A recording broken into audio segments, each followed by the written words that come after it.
Let's give Serena a big round of applause.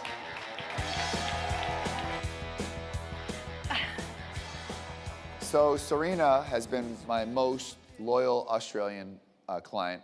Probably one with the biggest heart of everybody else. I mean, there's no question. She won Australian Entrepreneur of the Year last year. And it's funny, is she was at my speech in Singapore. I was speaking, there was 9,000 people. And she bought my program there.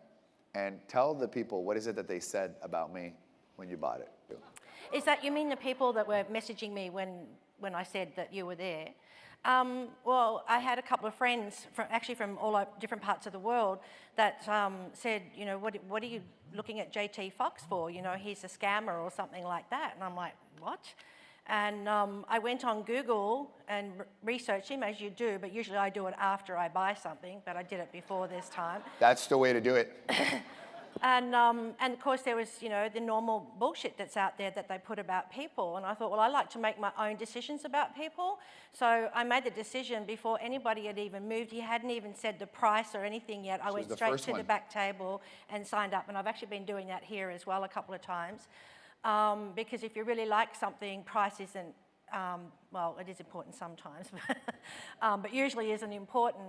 And I signed up there and then. And, you know, there's still people out there that puts that sort of bullshit out there. But you it's know, also the people that never buy. Yeah, well, yeah, that's right. You never have people like, I bought a program, I bought a coaching, and it's bad. It's always the people who can't afford it, which just sucks because most people, we look for things that are wrong online. Now, by the way, ironically, this is over 3 years. Have these people come back and said, well, maybe I was wrong? No, no. And that's the point to all of you. You will never, ever, ever, ever prove someone who said you're not going to make it, and then they're going to come back and say I was wrong. And they see my feeds all the time of everything that's happening to me as well. They'll just like, oh, she drank the Kool-Aid, or she's, you know, a cult, or, you know, I mean, that nonsense, because they would have to, like, I'll give you an example. So let's say people voted for, did not vote for President Trump, or did not vote for President Obama. No one after 8 years or 4 years is going to come back and says, you know what? He was pretty good. He was a good president. The only people who change their minds are people who voted for the individual and say, he didn't do what he was supposed to do. No one who does not vote for an individual comes back and says, oh, well, you know what? I was wrong, because people don't like being wrong. And that's the big problem. There's only one thing being worse than wrong, and that's dead wrong. So that's a big issue as well.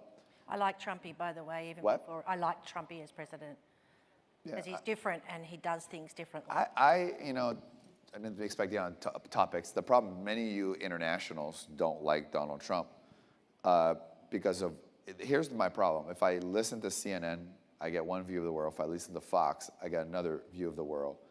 My personal would say to this, until you've met an individual, don't make judgments. Because think about this. All of you here have or now have a different opinion of me after this event. And a lot of you tell you things about me that are not true, and many of them have never met me. Because you can't explain this here today. Like, we can't explain it. You understand, no matter what we do, it'll be never impossible to explain what we experience here, what you're going to experience this afternoon, and it's going to be amazing. You just can't explain it. We can't feel it. Yeah, but here's the thing. That's the word. That's why it's so hard to sell the word wow. That's hard. It's because wow is a feeling. It's not something tangible and measurable. I mean, right after lunch, I'm going to interview a celebrity, and one that has had one of my greatest impacts in my life. And he's a very big name. And he's in the green room, probably watching this. But and Serena took a chance. And, you know, are you here to talk about the outsourcing? Well, that's what I was hoping. As I just looked at the time and I went, oh, wow. Yes, but if I talk about it, it'll probably go much better than if you talk about it. Am I right? Probably, because I'm very right-brained, and yes. he knows me very well as right-brained. Exactly. Because I'm like him. Serena has an outsourcing company that does everything, whether it's the marketing, the branding, the virtual assistants, and we use them. So we've used them for SEO.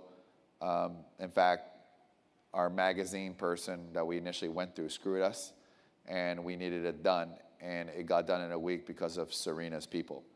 So personally, I would say it's one of the best kept secrets. Partly is because Serena is just so much about different businesses, but to us, her services never let it down. And if you want to outsource at a dramatic lower price, because some of the cost and marketing and designs that we do, I mean, pretty much do everything, correct? Yeah, video and graphics as well. We love doing the videos.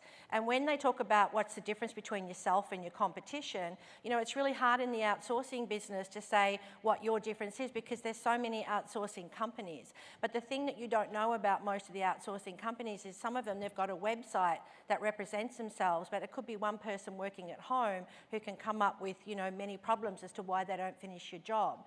So, you know, we've been trying to seek what our wow is that we can offer other people that somebody else doesn't. And the biggest thing that I come up with is as Cassandra said before, customer service, number one. I drill that into my team all the time. You stay on back of the customers even if they don't stay on your back.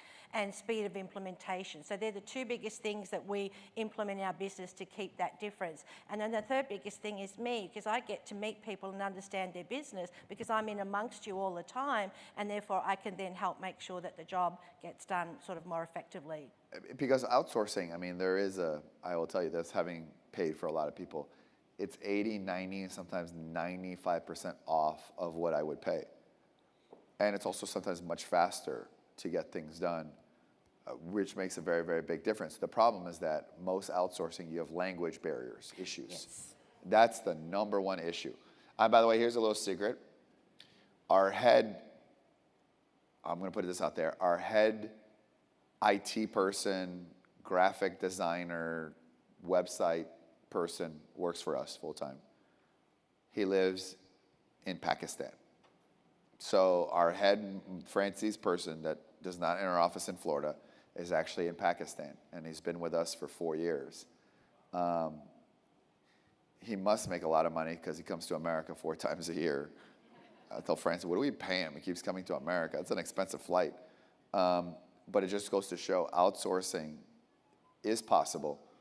What would be the best advice you have when people outsource with the language barrier, dealing with people, and then you assume because they make less money, they must not be as smart, which I think that's a generalization.